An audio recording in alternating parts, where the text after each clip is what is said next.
ரங்கா ராமாயி அப்படிங்கிற தம்பதி திருப்பதி ஸ்ரீனிவாச பெருமாளின் பக்தர்களாக இருக்கிறாங்க. இவங்க பானை தொழில் செய்யும் வியாபாரிகள். இவங்க தினமும் கோவிலுக்கு 100 பானைகள் செஞ்சு தருவாங்க. சமைப்பதற்காக கோவிலில் ஒரு நாள் உபயோகப்படுத்தின பானை மறுநாள் எடுக்க மாட்டாங்க. அதை அப்படியே வீசிடுவாங்க. தினமும் புதிதாக தான் பானைகள் அங்க போகும். இவங்க தான் அந்த பானைகளை செஞ்சு தராங்க. பெருமாள் மேல அவ்வளவு பக்தி இவங்களுக்கு. ஒரு நாள் எல்லா பானைகளையும் இவங்களுடைய மாட்டு வண்டியில் எடுத்துக்கொண்டு மலை ஏறிக்கொண்டு இருக்கிறாங்க. அப்பொழுது இவங்களுடைய வண்டி தடுமாறி கீழே விழுந்துடுது. அதனால எல்லா பானைகளும் உடைஞ்சு போயிடுது. இவங்களுக்கும் நல்ல காயம். இவங்களுக்கோ மிகவும் அழுகதான் வருது. பெருமாளுக்கு பானை கொடுக்க முடியலே அப்படிங்கிற அழுகதான். இவங்களுடைய காயம் கூட இவங்களுக்கு பெருசா தெரியல. இந்த சமயத்தில் ஸ்ரீனிவாச பெருமாளும் பத்மாவதி தாயாரும் ரங்கா ராமாயியாக மாறி கோயிலுக்கு அந்த பானைகளை போய் கொடுத்துட்றாங்க. அதுக்கப்புறம் இவங்க கஷ்டப்பட்டு அங்க இருந்து எந்திரிச்சு சரி கோயில்ல போய் விஷயத்த சொல்லலான்னு போறாங்க.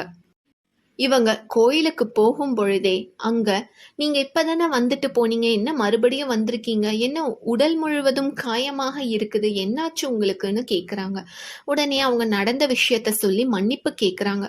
அதற்கு அங்க இருந்த சுவாமியோ சொல்றாங்க, நீங்க ஏற்கனவே வந்து கொடுத்துட்டு போயிட்டீங்க, நாங்க எல்லாமே சமைச்சு பிரசாதத்தை கொடுத்துட்டு இருக்கோம், ஒண்ணுமே புரியல, ஆச்சரியமாக இருக்குது, எனக்கு இப்ப தோணுது ஒருவேளை ஸ்ரீனிவாச பெருமாளே தான் வந்து அந்த பானைகளை உங்களுக்கு பதிலாக கொடுத்துருப்பாங்கன்னு நினைக்கிறேன்.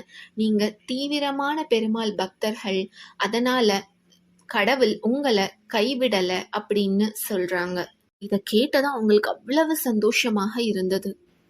அரசர் தினமும் பூக்களை இறைவனுக்கு சமர்ப்பித்து வழிபடுவது வழக்கம். ரங்கா ராமாயி பானைகள் விதவிதமாக செய்யறது மட்டும் இல்ல, மண்ணிலேயே பூக்களை செஞ்சு சமர்ப்பிப்பாங்க. இப்படி இருக்க தினமும் ராஜா பார்க்கும் பொழுது மண்பூக்களும் இருக்குது. யார் இது செய்யறாங்க அப்படிங்கிறதே அவருக்கு புரியல.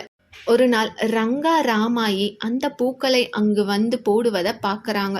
உடனே அவங்க கேட்குறாங்க, நான் எவ்வளவு அழகான பூக்களை இங்க சுவாமிக்கு கொடுக்குறேன், ஆனா நீங்க இப்படி மண் பூக்களை கொடுக்குறீங்களே அப்படின்னு சொல்லிட்டு ராஜா கேட்டுட்டு இருக்கும் பொழுதே அங்க மிகப்பெரிய ஒளி, பிரகாசமான ஒளி வருது.